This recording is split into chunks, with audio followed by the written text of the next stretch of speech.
Imagine a huge restaurant that continuously feeds several thousand people. And not just anywhere in the city, but right in the middle of the ocean. That's exactly how a US Navy aircraft carrier operates a gigantic floating city where about 17,000 meals are prepared every day. For comparison, a good restaurant on land serves at most a couple hundred guests a day. Here, there are thousands of breakfasts, lunches, dinners, and snacks. And all of this must be done without a single mistake. On board a single aircraft carrier, there can be about 5,000 sailors and officers. Each one of them must be fed on time, because the operation of the entire ship depends on their strength, focus, and endurance. Each day, about 5,000 pounds of meat, 4,000 pounds of fish, 600 gallons of milk, and more than 800 pounds of vegetables are consumed. Roughly 350 servings of ice cream are eaten every day. The kitchen operates like a perfectly tuned assembly line. The cooks start their shifts before dawn, and the kitchen never stops for even a minute. Whereas a regular restaurant cooks to order, here everything is planned in advance. It's scheduled what will be cooked, when, and for whom. Otherwise, chaos would be inevitable.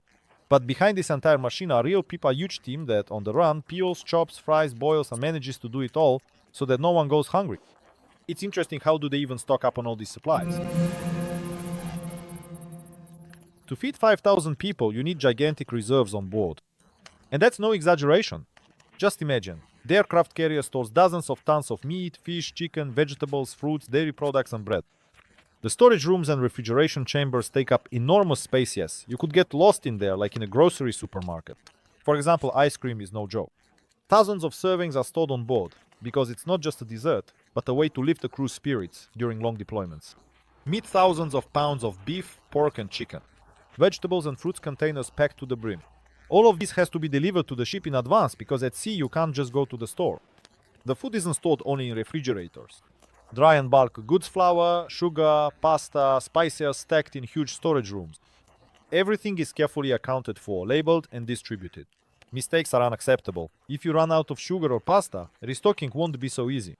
Every batch of food is inspected. Is everything fresh? Does everything meet the standards? Sailors joke that the food on the ship is better than on shore, because everything is purchased with long shelf life in mind. But supplies are only half the battle. So who does all the cooking? A real army of cooks works on the aircraft carrier. Hundreds of people work in shifts so that the kitchen never stops. They are divided into teams. Some handle hot dishes, others do baking, and others prepare salads and appetizers. There's even a separate team responsible for desserts and drinks. Navy cooks are not just people who know how to fry eggs. They are trained through special programs. They know how to cook using industrial equipment, how to calculate the amount of ingredients needed, and how to work quickly, cleanly, and safely. Imagine having to make 1,000 servings of omelets in an hour or bake 3,000 rolls for dinner. The teams work in perfect coordination. One person cuts the meat, another fries it, and a third plates it. There is no room for mistakes. Everything runs on a strict schedule. Officers and senior cooks monitor the quality of the dishes. Everything has to be tasty, hot, and on time. And if you think the kitchen on a ship is small, you're very much mistaken. The aircraft carrier's kitchen is an entire complex. There are dozens of ovens, giant frying pans, and huge kettles that look more like industrial tanks. There are mixers as tall as a person and bread-making machines that turn out hundreds of loaves per hour. All of this is located on the lower decks and takes up an area comparable to a small supermarket.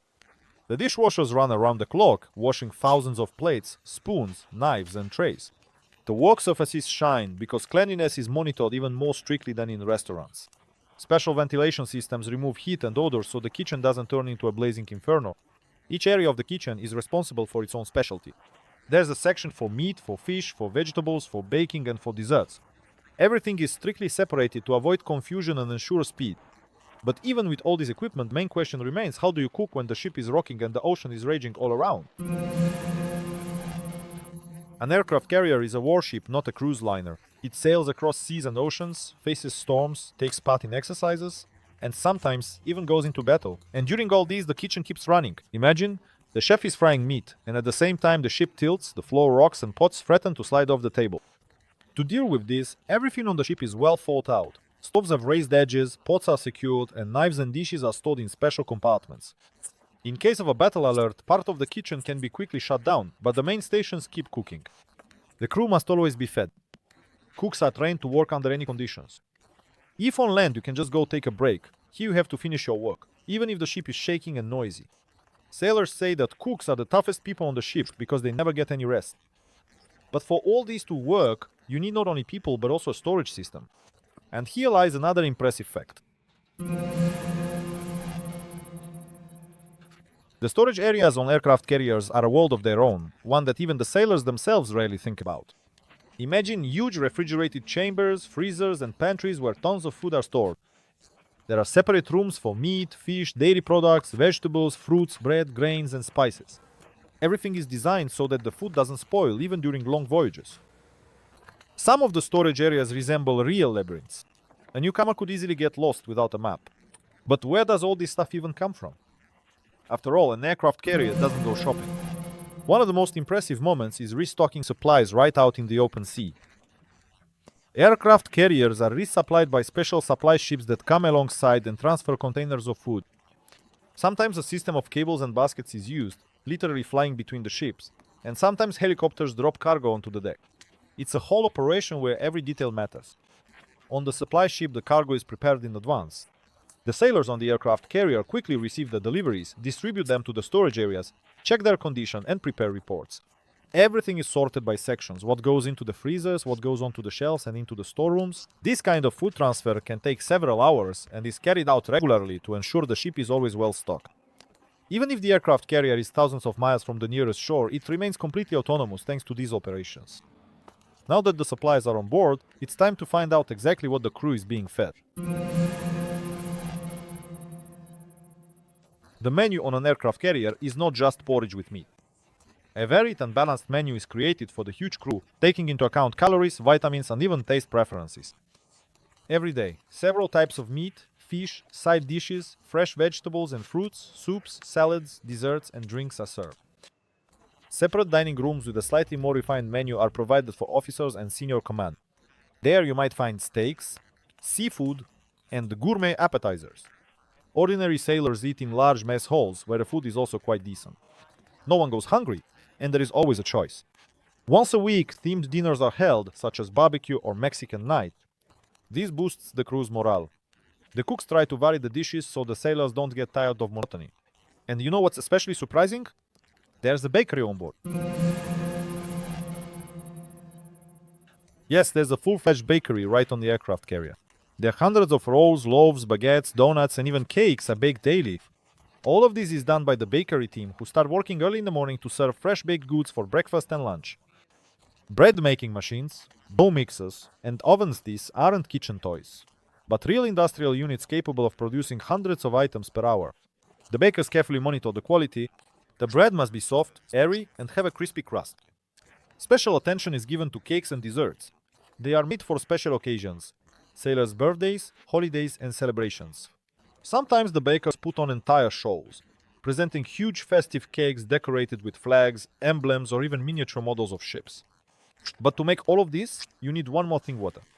And you need a whole lot of it. An aircraft carrier is a huge factory that uses thousands of liters of water every day. Water is needed for cooking, washing vegetables, cleaning dishes, making drinks, and of course for drinking. And all this water isn't brought from shore, it's produced right on board. The ship is equipped with powerful desalination units that turn seawater into fresh water. These systems can produce tens of thousands of gallons of water per day, meeting the needs not only of the kitchen but of the entire crew. The water goes through multi-stage filtration and quality control to meet all standards. Engineers monitor the operation of the units around the clock. If something suddenly goes wrong, the kitchen could come to a halt. That's why the water supply is maintained with a huge safety margin. But how does this gigantic kitchen manage to feed thousands of people on time? The main secret to a successful kitchen on an aircraft carrier is not just the number of cooks and equipment, but flawless organization. Without it, the ship would literally drown in chaos. Everything is scheduled down to the minute: when breakfast starts, how much time is allotted for changing dishes, and when preparations for the next meal begin. The teams of cooks work in shifts. While one group is preparing breakfast, another is already prepping ingredients for lunch. In a special room, there are people whose sole job is to cut meat and fish. Other cooks prepare the side dishes. There are also those responsible for service. They plate the dishes, monitor the serving lines, and help sailors and officers choose what to put on their trays. The most important part of the process is precise calculations. If the calculations are wrong, there might not be enough food, and if too much is prepared, it will have to be thrown away. That's why the cooks carefully analyze statistics. How much is usually eaten at breakfast, which dishes are popular, and how many servings need to be prepared for each meal. And yet, even on this scale, one question remains: what happens to everything that goes uneaten? Aircraft carriers don't have trash containers that can simply be taken out to the yard. Every day, the kitchen generates a huge amount of waste: vegetable peels, leftover food, and packaging materials. What do they do with it? Food waste is collected in special containers and ground up.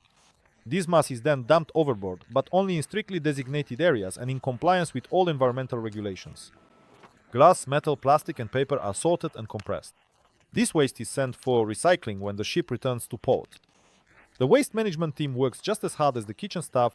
They make sure nothing piles up, that waste is removed on time, and that the facilities stay clean. On a huge ship, cleanliness is not just a matter of hygiene, but also of safety. But what happens if the ship finds itself in combat conditions, when there's no time to think about order? Combat alarms and drills are a serious test not only for the crew, but also for the kitchen. In particularly tense situations, the crew may switch to eating individual rations. The same military rations, only adapted for naval conditions. And even in combat conditions, the cooks keep working.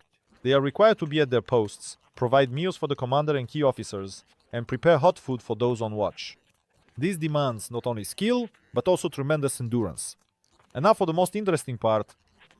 Are there ever any strange or unexpected orders on the ship? Despite the strict routine and discipline, there are sometimes funny or unusual requests on the aircraft carrier. For example, when there are high-ranking guests or foreign delegations among the crew, the kitchen prepares special dishes, exotic appetizers, rare seafood, even sushi. All of this requires skill and special ingredients, which are usually kept in reserve. Sometimes sailors organize contests or play pranks, asking the cooks to prepare something impossible.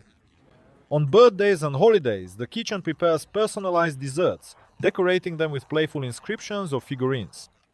The cooks admit the hardest part of their job isn't the scale, but the desire to surprise and delight the crew, even if they've long grown used to the ship's routine. And this requires not only skill, but also special training. So where do these cooks learn such tricks? Naval cooks undergo specialized training at Navy schools. There, they are taught not only how to cook, but also how to work in confined spaces during rough seas and under pressure. They are trained to work with industrial equipment, taught how to plan menus, calculate caloric values, and manage supplies. The training course lasts several months, and only after completing it do the cooks go to the ships. On board, they continue to learn. Under the guidance of senior colleagues, they master new techniques, learn recipes, and practice working smoothly as a team. It is thanks to this training that the aircraft carrier's kitchen runs like clockwork, and thousands of people receive hot, delicious meals every day. But technology also plays a huge role. What technologies help manage such a scale? The aircraft carrier's kitchen uses more than just stoves and pots. It's an entire army of industrial machines, without which feeding thousands of people would be impossible. Here, there are frying pans the size of bathtubs, massive roasting ovens, convection ovens, giant combi steamers, and boiling kettles capable of cooking several hundred liters of soup at once. The dishwashing lines are entire conveyor systems through which thousands of plates and utensils pass every day. Importantly, all the equipment is designed to operate under conditions of rolling and vibration. Everything is secured, all components are reinforced, and the safety system minimizes the risk of accidents. In case of breakdowns, there is a team of technicians on board who instantly repair the equipment so that the kitchen never stands idle. But even with such an arsenal, there is still one key element you can't do without. So, the most interesting things are often hidden in the details.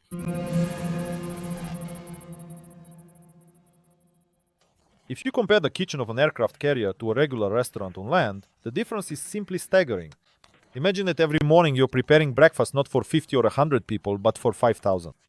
And not only are you cooking, but you're also delivering the food, keeping everything in order, monitoring the freshness of the ingredients, and working in conditions where the ship can tilt at any moment. On land, restaurants know in advance how many guests will come. On an aircraft carrier, they always cook with a surplus to make sure there's enough for absolutely everyone. On land, you can order more supplies at any time, but on ship only during the next resupply operation. On land, you have days off, but here the cooks work in shifts, without days off, because the ship never sleeps. And all this is not for luxury, but to maintain the combat readiness of this enormous machine. Because a hungry crew is a weakened crew, while well-fed sailors are a strong and confident team. Thus ends our journey through the invisible part of the aircraft carrier, the kitchen, which feeds the hearts and stomachs of thousands of people in the open ocean. Now that you truly understand the immense scale and intricate organization that is often hidden behind the simple words ship's kitchen, it's highly unlikely you'll ever perceive them in quite the same way again.